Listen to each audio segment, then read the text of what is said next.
প্রচারের শেষ মুহূর্তে নবদ্বীপে তৃণমূলের মিছিলে হাঁটল মমতা বন্দ্যোপাধ্যায় স্বয়ং লক্ষ্মী দেবী।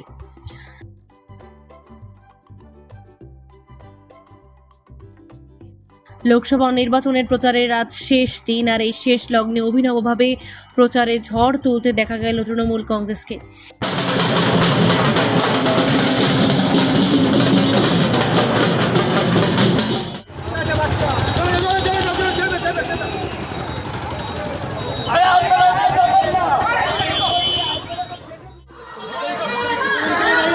এদিন সকালে নবদ্বীপ শহরের রাধাবাজার এলাকা থেকে 100 বিশাল মিছিলের আয়োজন করে মহিলা তৃণমূল কংগ্রেসের তরফে। সেখানে উপস্থিত ছিলেন শহর মহিলা তৃণমূল কংগ্রেসের সভানেত্রী মনিকা চক্রবর্তী। কেন মিলালো?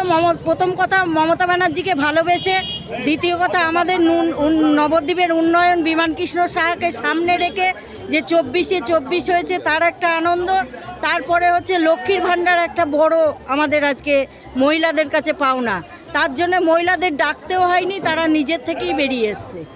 আমাদের প্রার্থী 100% মানে বিপুল ভোটে জিতবে, বিপুল ভোটে।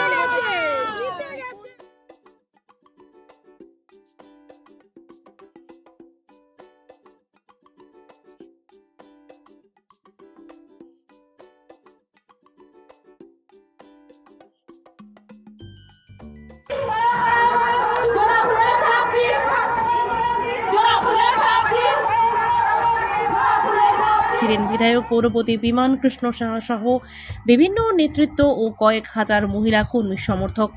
সেখানেই মমতা বন্দ্যোপাধ্যায় স্বয়ং লক্ষ্মী দেবী সহ রাজ্য সরকারের বিভিন্ন প্রকল্পের ট্যাবলোকে এই মিছিলে দেখা যায়।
পারবো না, তবে মোট কথা আমাদের প্রার্থী 3 লাখ ভোটে জিতবে।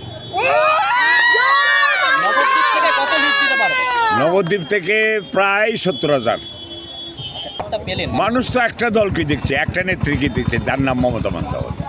আর কোনো চিন্তা করছেই না, বিকল্প করবে কেন? কোনো দিন কারো পাশে দাঁড়িয়ে একটা কাজ করেনি, কোনো সাধারণ পাশে দাঁড়িয়ে। মমতা ব্যানার্জি ছাড়া ভারতবর্ষে কোনো লিডার নেই সাধারণ মানুষের জন্য ভাবে, করে, কাঁদে। তো তারা যেরকম সিপিএম 0-তে পৌঁছেছে পশ্চিমবঙ্গে, আর বিজেপি সময়ের অপেক্ষা, আর সব পাগল ছাগল তো যেখানে তাখানে ওই যে সন্দেশখালি দেখলেন না নিয়ে কী করলো। এরকম বিভিন্ন জায়গায় ষড়যন্ত্র করে মানুষের মন জয়লাভ করা যায় না, কাজ করতে হয়, মানুষের পরিষেবা দিতে হয়, যেটা করে আমাদের নেত্রী মমতা বন্দ্যোপাধ্যায়। 500 বছরে এরকম মমতা বন্দ্যোপাধ্যায় আসবে না আর।